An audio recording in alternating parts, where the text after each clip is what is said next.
이 최면 상담을 잘 하려면 이런 잠재의식에 대한 이해와 경험과 관점이 필요하다라고 했을 때 좀 이제 막 시작하는 분들에게는 좀 어떤 팁이 있을까요? 일단 뭐 최면을 잘 하려면 뭐 일단은 기술 체계들을 훈련을 정확하게 하는 게 분명하고요. 네. 그렇지만 기술에만 초점을 두고 갔을 때는 그 한계가 어쨌든 명확합니다. 성장할 수 있는 그 한계점이 명확합니다. 결국은 상담사 스스로의 어떤 자기 정화나 자기 그걸 통한 자기 성장 예, 이런 것들이 기본적으로 받쳐주지 않으면 최면 상담사로서 성장하는 데서는 분명한 한계점을 가질 겁니다. 그래서 저희가 좀 요구하는 것은 자기 자신에 대한 어떤 내면 구조에 대한 자각, 인식, 그리고 그거를 통해서 그러니까 내가 어떤 에고 구조로 이루어져 있고 내가 나라고 굳게 믿고 있는 이런 성격이나 이런 나라는 존재에 대한 어떤 그런 자각 그리고 내가 경험하고 있는 세상에 대한 인식, 그죠? 이런 것들을 통해서 자기 성장이라는 부분이 예, 일단 베이스가 되어야 된다고 봅니다. 근데 이 자기 성장이라는 것은 사실 일회성의 어떤 이벤트가 아니라 한평생 동안 계속해서 꾸준히 실천하고 성장해 나가는 과정이죠. 그래서 이걸 뭐 기술을 배우는 것처럼 뭐 일회성으로 끝나는 것은 아닙니다.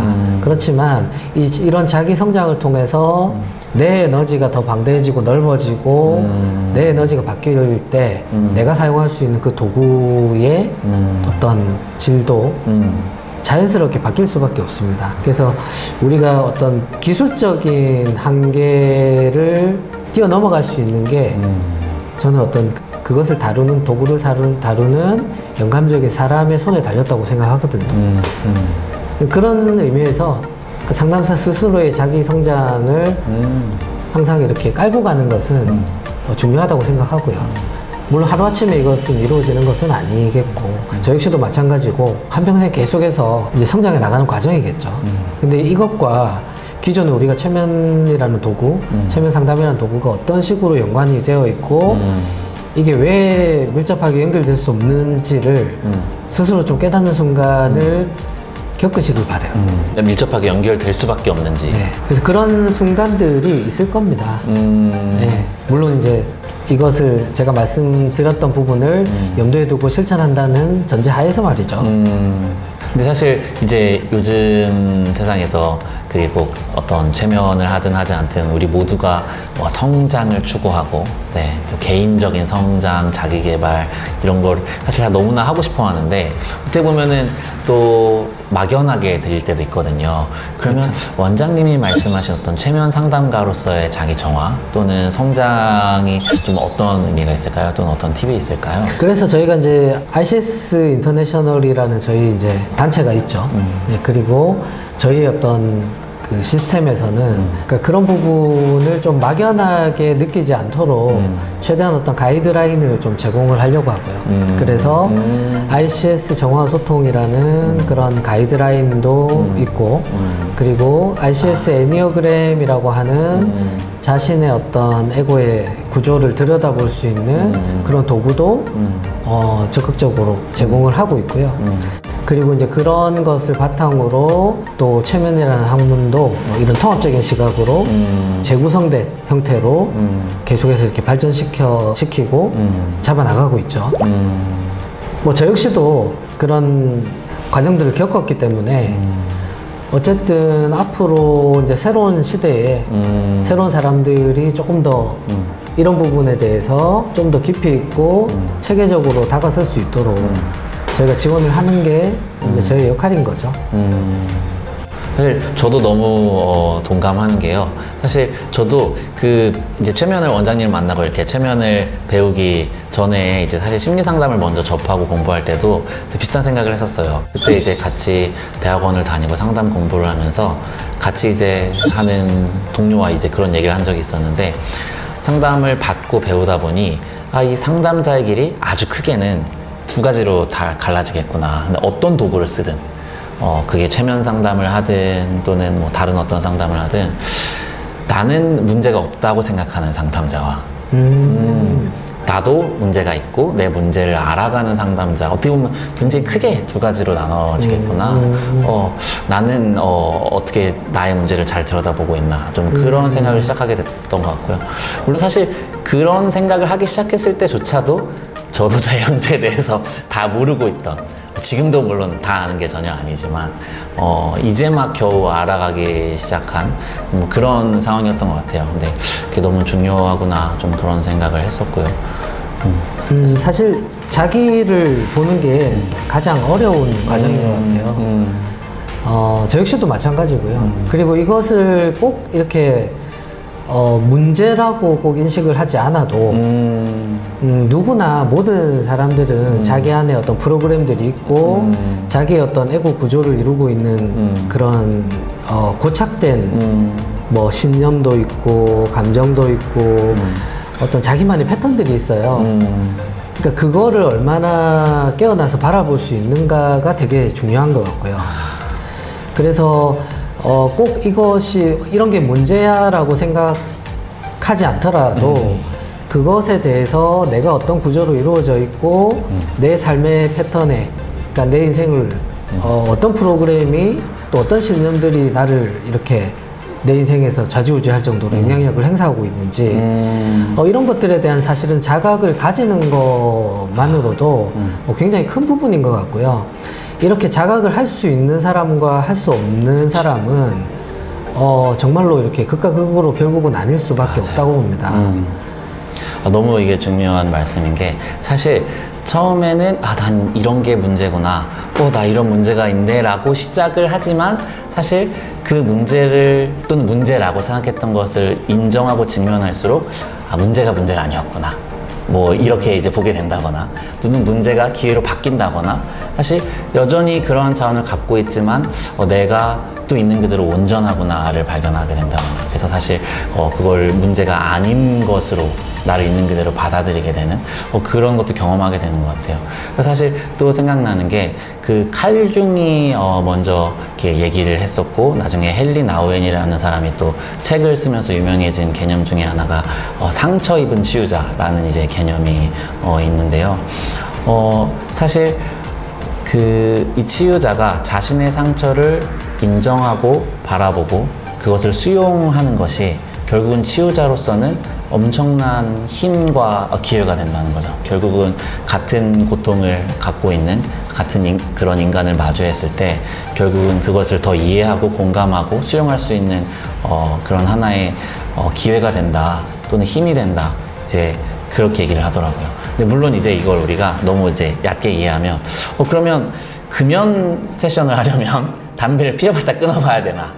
마약 중독자를 이렇게 세션을 하려면 마약을 해봐야 되나, 뭐 이렇게 생각할 수도 있지만, 그런 거는 이제 당연히 전혀 아니고, 하지만 결국은 각자가 또 최면가로서, 최면 상담가로서 나는 내 안에는 어떤 패턴이 있는지, 아까 말씀하셨던 것처럼, 또는 어떤 자원이 있는지, 나는 어떤 사람인지를 알아가고, 또는 내 안에 있는 상처도 사실 있는 그대로 인정하고 직면하고, 이렇게 이제 나아갈 때 결국은 아까 처음에 말씀하셨던 것처럼 뭐 잠재의식뿐만 아니라 내 안에 있는 그런 심층의식에 대한 관점도 넓어지는 것 같고, 인간 자체에 대한 관점이 넓어지고, 그 수용하는 그 그릇이 훨씬 더 커지는 거 아닌가, 그런 생각도 드네요. 치유자라는 표현을 쓰셨지만 사실 저는 그렇게 생각하거든요. 저나 저희 선생님들이 치유자라고 생각하지는 않아요. 너무 겸손하신 표현 아닌가요? 네. 치유는 사실은 그 사람의 잠재의식이나 그 사람이 스스로 하는 것이고, 네. 우리가 할 수 있는 거는 사실 그 사람의 잠재의식이 원하는 타이밍에 그냥 적절한 시나리오를 제공하는 것, 그냥 절차를 제공하는 것일 뿐이라고 생각하고요. 네. 실질적으로 치유를 저희가 한다고 생각하지는 않거든요. 그 모든 사람의 치유는 그 사람의 내면에서 결국은 일어나는 것이고, 그 치유자라고 부르는 어쨌든 그 최면가가, 최면 상담사가 내적인 자원과 하나의 일체적인 삶을 그냥 프로그램대로 살아가는 사람과 어떤 영감적인 경로에서 어떤 잠재의식의 흐름에 의해서 인생을 살아가고 있는 사람이라면 두 사람의 길은 완전히 다르다고 생각하거든요. 그래서 사실 내 스스로의 어떤 에너지를 삶의 경로를 그런 영감적인 경로로 갈 것이냐 패턴과 프로그램을 반복할 것인가 사실 그 차이는 굉장히 크다고 생각을 하고요. 그래서 저희가 추구하는 것은 그런 영감적인 삶의 길에서 도구를 쓰자는 거죠. 그래서 그러기 위해서는 최면 상담사 스스로에 대한 자각과 성장 그것이 기본적인 베이스가 되지 않으면 이 자체가 사실은 성립할 수 없다고 생각합니다. 그래서 뭐 사업적으로 그냥 돈을 보고 이 분야에 뛰어드는 것은 사실은 말리고 싶어요. 특히 최면 상담이라고 하는 영역은 그럴 것 같으면 차라리 다른 조금 더 돈을 벌 수 있는 일을 찾는 게 더 좋을 것 같고요.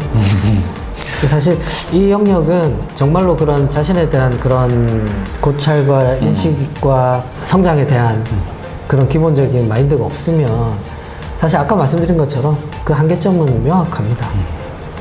이게 너무 재밌는 게요. 맞아요. 이게 돈만 보고 뛰어들면 사실 그것도 한계가 명확한데 정반대로 이제 내가 치유자라는 그 정체성 또 그거를 또 붙잡을 때 또 일어나는 일도 있잖아요. 그렇죠. 사실 이제 오히려 이제 저는 그런 경우에 해당됐던 것 같은데요. 그래서 방금 원장님 말씀을 들으면서 또다시 뭐 지난 날도 잠깐 생각이 나고 또 저를 돌아보게 되는데 왜냐하면 저 같은 경우는 사실 그래 나는 그런 돈 너무 추구하지 않아 이렇게 하면서 그런데 나는 그런 고상하게 치유자로서 있고 싶어. 결국은 또다시 그거를 나의 에고의 정체성으로 굉장히 붙잡으려고 했던, 아직도 그런, 안에 있는 패턴들이 사실 있을 수 있지만, 그런, 패턴을 갖고 있는 사람이었고, 또 그거를 계속 돌아보고 인식하는 게, 사실 중요했던 것 같아요. 그러면 분명히 사회적으로는 어떤 치유적인 일을 하는 게 맞지만, 그걸 내가 또 나는 그런 사람이야, 내가 이걸 하고 있어를 붙잡고 있을 때 또 사실은 맹점이 있으니까. 그러니까 그죠? 치유적인 세션을 저희가 진행하는 거는 맞아요. 근데 그렇다고 해서 저희가 치유자가 되는 건 아니라고 생각해요. 그러니까 그 치유적인 세션을 그 과정을 받침해주는 사람은 맞아요. 네, 또 그런 기술을 어느 정도 사용을 하고 있고 네, 그렇지만 결국은 그 치유라는 행위는 그 사람의 내면이 일으키는 것이고 결국 내가 치유를 하는 치유자, 뭐 힐러 이런 표현은 사실 저는 그렇게 좋아하진 않습니다. 뭐 어떻게 보면 저에게도 주로 더 해당되는 얘기였던 것 같은데요. 그러니까 내가 만약에 정말 그런 아주 치유를 잘하는 힐러나 또 치유자가 되고 싶다면 물론 인간으로서 에고를 갖고 있는 나로서 그런 마음이 드는 것도 너무 당연하고 자연스럽지만 또 그 밑에 어떤 패턴이 있나 어떤 욕구가 있나 그거를 계속해서 돌아보는 게 저에겐 또 중요했던 것 같네요. 얘기를 하다 보니까. 왜냐면 어떤 세션에서는 사실은 내가 너무 더 치유적인 작용을 일으키고 싶고 내가 그래서 더 좋은 치유자로서 인정받고 싶어서 그걸 그렇게 추구하느라 또 뭔가 내가 과하게 한다거나 어떤 더 통제하고 싶은 욕구가 일어난다거나 사실 그 내 안에서 이제 그런 것들이 일어나는 것들을 저는 더 많이 마주했던 것 같아요. 그래서 역시 그런 패턴들 내 안에 어떤 것들이 일어나는지 계속 돌아보는 게 너무 중요하구나 그런 생각이 또 한 번 듭니다. 이미 잘 보고 계시네. 네. 정화소통 강의에서도 그런 얘기를 많이 하시고 또 이렇게 최면 강의 때 원장님께도 이제 그런 얘기를 듣는데 사실 우리가 부정적인 자원뿐만이 아니라 긍정적인 자원조차도 돌아봐야 될 어떤 것이다 이제 그렇게 얘기를 하는데 사실 내가 긍정적이고 고상한 것이라고 생각했던 것도 사실은 또 한 번 돌아봐야 되고 내려놔야 되는 경우가 많지 않나. 힘을 줄수록 강해지는 것은 우리 안에 있는 리소스와 에고고요. 그리고 힘을 뺄수록 강해지는 것은 영감입니다. 그래서 결국 내가 뭐 힐러 되고 싶을 수 있죠. 치유자 되고 싶을 수 있죠. 네. 그런데 이제 그것도 정말로 내가 진짜 나의 어떤 숙명이고 나의 길이라고 하면 오히려 힘을 뺐을 때 진짜 어느 순간 자기가 그런 길을 가고 있을 거라고 생각을 하고요.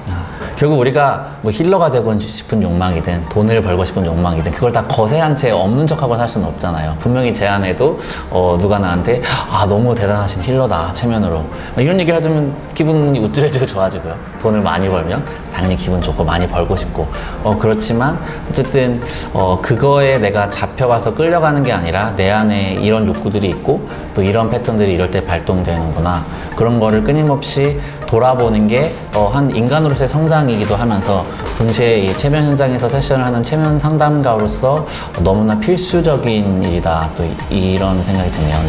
그리고 우리의 뭐 내면에 있는 그런 욕구나 리소스 차원에서의 원하는 것들이 있을 거 아니에요, 그죠? 그런 어떤 심층 차원에서의 욕구는 성취를 해도 진정한 만족감이 들지 않는 것 같아요. 또 새로운 걸 쫓아야 되고, 또 그걸 이뤘다고 하면 또 새로운 걸 쫓아야 되고. 그렇죠. 그렇지만 정말 어떤 영감적인 차원에서의 성취는 그것을 이루었을 때 정말로 온전한 성취감, 만족감, 정말로 그런 만족감을 느낄 수 있다고 하죠. 그래서 내 안에서 올라오는 욕구 자체가 잘못된 것이 아니라 그것이 정말 어떤 영감적인 수준에서 정말 가는 길인지 그리고 그냥 그런 패턴과 프로그램의 반복으로 채워지지 않는 독에 그냥 물을 붓는 것인지 그것은 많이 다르다고 봅니다. 저도 그렇고 항상 어려울 수 있다는 생각이 들거든요. 저도 내담자나 수강생분들께 종종 그런 질문을 듣고 그래서 당연히 또 그런 영감이라는 게 있다면 잠재의식이라는 게 있다면 또 그게 이왕이면 더 좋고 가볍다면 다 그런 길을 가고 싶을 텐데 한 마음으로는 그러면 조금 더 영감적인 길을 가는 것에 대한 그 영감적인 길이 어떤 건지 더 잘 알아차리는 것에 대한 혹시 뭐 원장님만의 팁이 혹시 있으실까요? 자각하고 분리되는 거죠. 근데 그게 이제 결국은 분리되기 위해서는 자기 상태를 인식하는 게 첫 번째인 것 같아요. 그러니까 그게 이제 심층과 패턴으로부터 분리된다는 그렇죠. 말씀. 예를 들면 좀 쉽게 얘기를 하면 화를 내가 막 내고 있다. 또는 뭐 어떤 특정한 감정에 빠져 있다. 근데 그것과 하나가 돼 있을 때는 나를 보지 못하죠. 그런데 어쨌든 그런 화를 내고 있는 내 자신을 어쨌든 인식을 먼저 할 수 있는 게 그죠? 네, 그 인식이 첫 번째인 것 같아요. 그 인식이 이루어져야 분리가 가능한 거고 인식하고 자각하는 힘을 우리가 체질처럼 만들어 나가는 거 그게 좀 필요한 것 같아요. 계속해서 나에게로 초점을 돌리고 나를 돌아보고 그것에 해당되는 말이기도 하겠네요. 그렇죠. 네네. 그럼 혹시 또 마지막으로 우리 자라나는 체면의 꿈나무, 체면 상담의 우리 꿈나무 분들에게 또는 수강생분들이나 제자분들에게 혹시 뭐 하고 싶은 말씀 있으세요? 일단 오늘 조금 무거운 주제 얘기를 했는데 이렇게 난해한 얘기들을 좀 했는데 그렇다고 뭐 겁을 먹으실 필요는 없고요. 사실 처음에는 그냥 재밌는 그냥 의식을 다루는 이제 기술이니까 기술이니까 사실은 재밌게 해나갈 수 있다고 봅니다. 저 역시도 그렇게 했고요. 근데 이제 이 분야에 대한 경험이 더 깊어지고 또 어떤 그런 경험들이 확장이 되고 하면서 그런 이제 부수적인 것들이 일어나는 것인데 근데 대신에 그런 가능성에 대해서 닫아두지 마시고 항상 좀 열어두셔야 될 여지는 가지고 접근을 하셔야 될 것 같아요. 그래서 내가 문을 열어놓고 뭔가를 했을 때는 새로운 것들이 계속 들어올 수 있고 더 발전해 나가고 변화해 나갈 수가 있는데 닫힌 상태로 진행하게 되면 사실은 딱 그 안에서 벗어날 수가 없는 거죠. 그래서 초면을 시작하실 때는 그냥 가볍게 계속적으로 재밌게 그냥 그렇게 하시면 될 것 같습니다. 그러면서 이제 점점 어떤 그런 경험들이 확장되고 할 때 본인이 문을 열어 놓았다면 그 틈으로 새로운 것들이 계속 들어오겠죠. 오늘 이렇게 좀 뭐 무거우면서도 중요한 얘기를 했는데요. 원래 이렇게 저희가 진지하고 진중한 것이 저희의 매력이고요. 또 저희의 특징입니다. 그래서 또 하지만 또 오셔서는 수업에서는 굉장히 재밌고 에너제틱한 그런 에너지로 체면을 또 배우실 수 있고 또 경험하실 수 있으니까 또 많이 기대하시고 또 만나볼 수 있으면 좋겠습니다. 네, 다음 시간에 네, 감사합니다.